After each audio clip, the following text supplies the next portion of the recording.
बिस्मिल्लाहिर्रहमानिर्रहीम। अस्सलामु अलैकुम।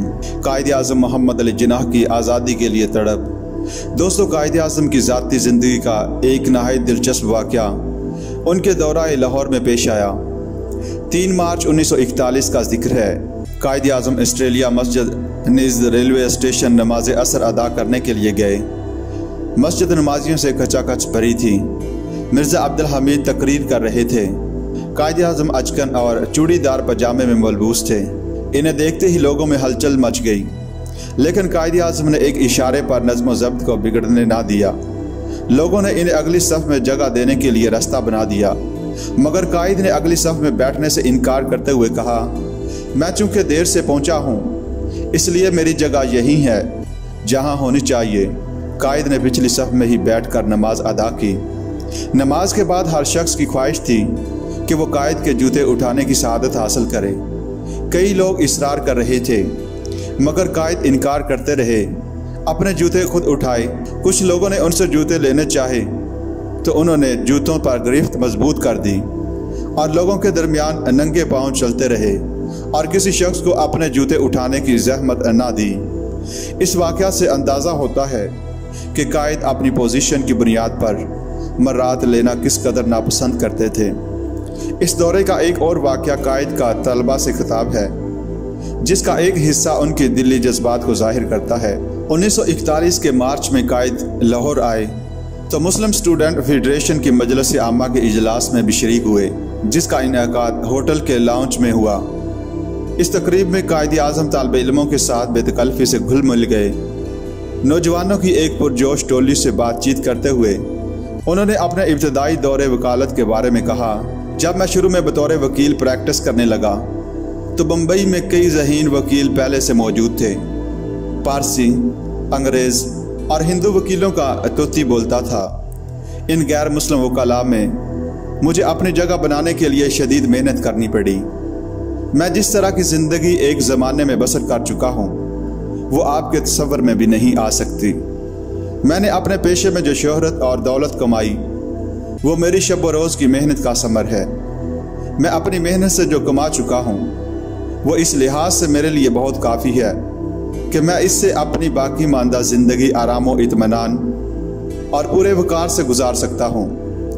इस कदर सख्त और लंबे अरसे की मेहनत के बाद मैं रिटायरमेंट का इस्तेहकाक रखता हूँ, लेकिन रिटायर होना पसंद नहीं करता।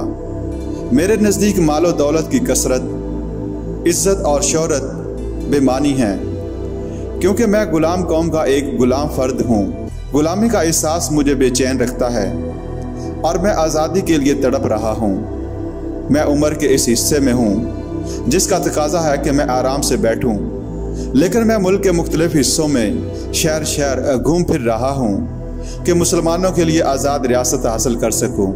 मैं अपने इस मकसद के मुकाबले में हर आसाइश, मालो ज़र, इज़्ज़त और शोहरत सभी को कमतर और हकीर समझता हूँ।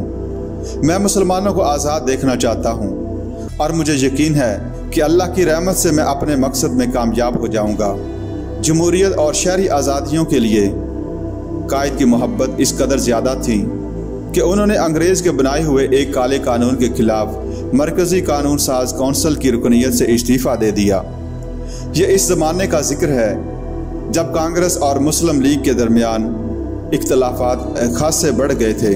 अवाम में अंग्रेज़ी हुकूमत के ख़िलाफ़ नफ़रत में इस हद तक इजाफ़ा हो चुका था कि मुज़ाहरे शुरू हो गए।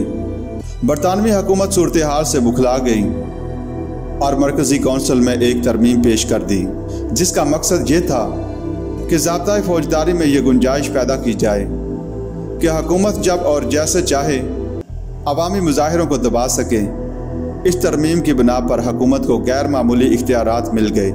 कायद आज़म मोहम्मद अली जिन्नाह ने, जो इन दिनों में इस मजलिस के रुकन थे, इस तरमीम की बेहद मजम्मत और मुखालफत की। उन्होंने कहा, मैं इस मसवदा कानून पर शदीद एतराज़ करता हूँ। 20 मार्च 1919 को उन्होंने इस अवाम दुश्मन काले कानून के ख़िलाफ़ वासराय हिंद के नाम एक खुला ख़त लिखा। ये ख़त कायद की अजीम शख्सियत का तर्जुमान है और एक तारीख़ी दस्तावेज़ भी। ख़त का मतन कुछ इस तरह है, जनाबे वाला, अवामी उमंगों के ख़िलाफ़ रोल्ट बिल की मंजूरी और आपकी तस्दीक के बाद برطانوی انصاف کے بارے میں عوام کے اعتماد کو شدید ٹھیس پہنچی ہے۔ اس کے علاوہ امپیریل کونسل کی تشکیل کی اصل حقیقت بھی عوام پر ظاہر ہو گئی ہے۔ دعویٰ تو کیا جاتا ہے کہ امپیریل کونسل قانون سازی کا اختیار رکھتی ہے، مگر حقیقت یہ ہے کہ یہ کونسل غیر ملکی حکومت کی انتظامیہ کی اعلیٰ کار ہے۔ کونسل کے ارکان کی رائے اور عوام کے جذبات کا متعلق خیال نہیں رکھا گیا۔ انصاف کے بنیادی اصولوں اور عوام کے آئینی حقوق کو ایک سنگ دل اور گھٹیا نوکرشاہی نے ایسے موقع پر ملیا میٹ کر کے رکھ دیا ہے جب حکومت کو کسی طرح کا خطرہ لاحق نہ تھا۔ یہ نوکرشاہی نہ تو عوام کے سامنے جوابدہ ہے اور نہ اسے عوامی جذبات کا احساس ہے۔ اس مسودہ قانون کی منظوری اور اس قانون کو جس طرح منظور کیا گیا ہے، اس کے خلاف شدید احتجاج کرتے ہوئے میں امپیریل کونسل سے استعفیٰ دیتا ہوں۔ میرا خیال ہے کہ موجودہ حالات میں ایسی کونسل میں شمولیت سے میرے ملک کے عوام کو کوئی فائدہ نہیں پہنچ سکتا، اور یہ بات کسی بھی شخص کی عزت نفس کے منافی ہے کہ وہ کسی ایسی حکومت سے تعاون کرے جس نے کونسل کے ایوان میں عوامی نمائندوں اور ایوان سے باہر ملک کے عوام کی رائے کو سرے سے نظر انداز کر دیا ہو۔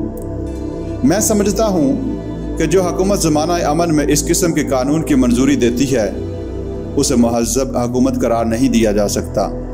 مجھے آج بھی امید ہے کہ وائسرائے ہند برطانوی حکومت کو یہ مشورہ دیں گے کہ وہ اس کالے قانون کو منظور نہ کریں۔